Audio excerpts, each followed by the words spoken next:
দেশবাসী, আসসালামু আলাইকুম। আশা করি ভালো আছেন। 17 তারিখ প্রেস ক্লাবের সামনে গণতন্ত্র মঞ্চের পক্ষ থেকে প্যালেস্টাইনিদের পক্ষে সংহতি প্রকাশে এক সভা অনুষ্ঠিত হয়েছিল। সেই সভায় বক্তৃতা প্রসঙ্গে আমি বলেছিলাম, সামনে নির্বাচনের কথা আছে, আমাদের সংস্কারের কথা হচ্ছে, আলোচনা চলছে। এই সময় ধীরে ধীরে রাজনৈতিক দলগুলোর সাথে সরকারের মত পার্থক্য প্রকাশিত হচ্ছে। বিএনপি এবং জামাতের মধ্যেও মত পার্থক্য প্রকাশিত হচ্ছে এবং এগুলো একটু উদ্বেগের জায়গায় যাচ্ছে সম্ভবত। কারণ খুবই স্পষ্টত বিএনপির মহাসচিব মির্জা ফখরুল ইসলাম আলমগীর বলেছেন যে তারা প্রধানমন্ত্রীর, মাফ করবেন, প্রধান উপদেষ্টার কথায় মোটেই সন্তুষ্ট হতে পারেননি। তারা চেয়েছিলেন নির্বাচনের তারিখ, তিনি নির্বাচনের তারিখের কথা বলেননি। স্পষ্টত তাদেরকে সন্তুষ্ট করবার মতো কোনো কথা তারা পাননি। মনে হয়েছিল যে তারপরে একটা উত্তাপ তৈরি হবে, কিন্তু পরের দিন বিএনপির পক্ষ থেকে আবারও মহাসচিব বলেছেন তারা এখনও সরকারের থেকে সমর্থন প্রত্যাহার করছেন না, বরঞ্চ সরকারকে সমর্থন দিয়ে যাবেন। মানুষ খানিকটা আশাবাদী হয়েছিল, নিশ্চয়ই আমাদের যত বড় সংকটই হোক, যত বড় মত পার্থক্যই হোক, আমরা আমাদের নিজেদের মধ্যে কথাবার্তা বলে সেগুলোর একটা নিষ্পত্তি করে গণতন্ত্রের পথে পা বাড়াতে পারব। কিন্তু আজ লালমনিরহাটের কালেক্টরেট ময়দানে এক জনসভায় জামাতের আমির মাওলানা শফিকুর রহমান বলেছেন, দুটি শর্তে নির্বাচন রোজার আগেই, মাফ করবেন, কোরবানি ঈদের আগেই হতে পারে। শর্ত দুটো তিনি বলেছেন, এক, যারা যারা গণহত্যার সাথে জড়িত আছে তাদের বিচার দৃশ্যমান হতে হবে, আর দুই, সংস্কার যা প্রয়োজনীয় সেগুলো সম্পন্ন করতে হবে। এ না হলে মানুষ এই নির্বাচন মেনে নেবে না। একইভাবে গতকালকে এবং আজকেও নবগঠিত ছাত্রদের দিয়ে যে দল হয়েছে এনসিপি, তার আহ্বায়ক নাহিদ ইসলাম বলেছেন তারাও মনে করেন বিচার ব্যবস্থা কার্যকরভাবে জনগণের সামনে দৃশ্যমান হতে হবে এবং সংস্কার হতে হবে। তিনি বিশেষ করে একটা জিনিস বলেছেন, আবার যাতে ফ্যাসিবাদ আসতে না পারে, এই কথাটা আমরা বারে বারে বলেছি, এবং যাতে ফ্যাসিবাদ আসতে না পারে সেই রকম কোনো সংস্কারের প্রস্তাবনা এইবারে দেওয়া হয়নি। আমি নাহিদ ইসলামের এই কথা সমর্থন করি। আমাদের সঙ্গে যখন ঐকমত্য কমিশনের বৈঠক হয়েছে তখনও আমরা এই প্রশ্নটা তুলেছি, আমাদের সংবিধান এরকম যেখানে প্রধানমন্ত্রী কোনো জবাবদিহিতাই নাই। 72 আর্টিকেল 70 এরকম একটা অবস্থা তৈরি করেছে যে বিরুদ্ধে কোনো কথাই বলা যায় না। অতএব এটার সংশোধন করা দরকার।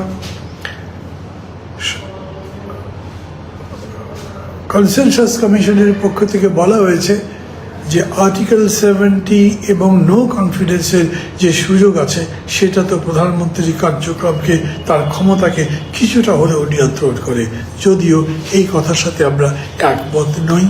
কারণ আর্টিকেল 70 ব্যাপারে এখন ঐক্যমত্য হয়নি, এবং যতখানি ঐক্যমত্য হয়েছে, বিশেষ করে বড় দল হিসেবে বিএনপি যে প্রস্তাবগুলো দিয়েছে তার মধ্যে আরও কিছু স্পেস থাকে যেটা প্রধানমন্ত্রীকে শক্তি দিতে পারে। এই পরিস্থিতিতে এনসিপিও বলেছে তারা ওই ধরনের কোনো নির্বাচন মেনে নেবে না। কি দাঁড়াচ্ছে তাহলে?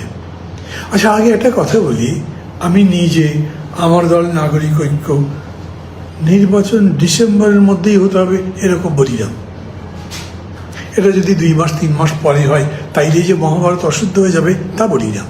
কিন্তু এও ঠিক, আমরা বলতে চাই ডিসেম্বরে নির্বাচন হতে পারবে না কেন, সেটা আমাদের কাছে কিন্তু স্পষ্ট নয়। প্রধান উপদেষ্টা বলেছেন ন্যূনতম সংস্কার করে আমি ডিসেম্বরে ভোট দিতে পারি, আর যদি বেশি সংস্কার চান তাহলে আমাকে জুনে যেতে হবে।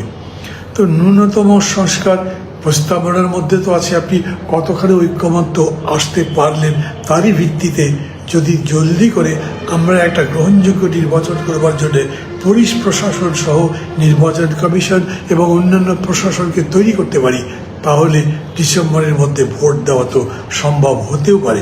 সেটা ডক্টর ইউনূস স্বীকার করছেন। কিন্তু মজার ব্যাপার হচ্ছে যে এই সমস্ত কিছুকে ছাপিয়ে এখন নতুন করে একটা স্লোগান উঠছে, ডক্টর ইউনূসকে আরও 5 বছর চাই।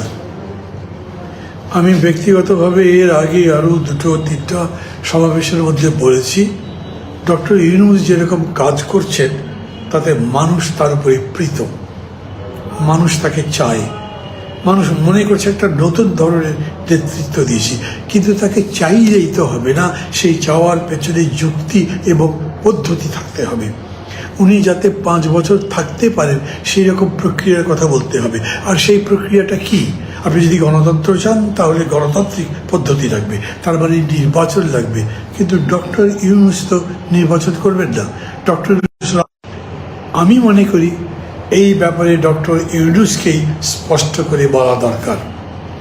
উনি যদি নিজে মনে করেন যে উনি নির্বাচন করবেনই না, রাজনীতিতে আসবেনই না, তাহলে মানুষকে বলে দেওয়া ভালো। তাহলে এই রকম একটা মায়াজাল তৈরি হবে না এবং আমরা সামনের দিকে যেতে পারবো। সেই ব্যাপারটাও মানুষের কাছে স্পষ্ট না। এর মধ্যেই একেবারে পাল্টাপাল্টি এরকম কথাবার্তা হচ্ছে। তার মধ্যে আরেকটা আমি বলবো একটু উদ্বেগেরই বিষয়, একটি জেলা শহরও নয়, থানা হেডকোয়ার্টারে সভা ডাকা নিয়ে বিএনপি এবং এনসিপির মধ্যে একটা সংঘাতময় পরিস্থিতির খবর শুনেছি। আমি যখন এই লাইভটা করছি ততক্ষণে ওখানে যা ঘটার হয়তো ঘটে গেছে আমি জানি না, কিন্তু তারপরেও মাত্র 8 মাস যেতে না যেতেই আন্দোলনকারী শক্তিদের মধ্যেই পরস্পরের মধ্যে সংঘাতমূলক পরিস্থিতি যদি তৈরি হয়, সেটা আমাদের সবার জন্যে নিশ্চিতভাবেই উদ্বেগের কারণ। প্রিয় দেশবাসী, আমার বক্তৃতা বা আমার কথা আমি এখানেই শেষ করতে পারি। কেন? আমি আপনাদের এই কথা বলতে চাইছি যে ঐক্যের কথা, যে জাতীয় ঐক্যের কথা, যে পরস্পরের প্রতি সহমর্মিতার কথা, ভালোবাসার কথা, গণতন্ত্র নির্মাণের জন্য নিজেদের মধ্যে চিন্তার ঐক্যের কথা নিয়ে আমরা এতদিন ধরে অগ্রসর হচ্ছি, প্রায় 8 মাস 8.5 মাস। সেটার মধ্যে কি চির ধরছে, ভাঙন ধরছে? এখন থাকতেই সাবধান হওয়া দরকার। আমি এই 3টি দল যাদের কথা বললাম তাদের প্রত্যেককেই বলি, এই নির্বাচন আর সংস্কারের মধ্যে একটা দেয়াল তোলার দরকার নেই। সংস্কার নির্বাচনের পথে বাধা হতে পারে না, নির্বাচনও সংস্কারের পথে বাধা হতে পারে না। খেয়াল করে দেখেন, আমরা বলছি সংস্কার একটি চলমান প্রক্রিয়া। আমাদের সরকার প্রধান বলছেন ততখানি পর্যন্ত সংস্কার করব যতখানি পর্যন্ত সবাই একমত হবেন, আর তারপরে নতুন যে সরকার আসবে তারা সেই সংস্কার প্রক্রিয়া চালিয়ে নেবে। তাহলে সংস্কার নিয়ে একটা ব্যারিকেড তৈরি করা, যেটা এতদূর না হলে বা না হলে নির্বাচনই হবে না, সেই নির্বাচন মানুষ মানবে না।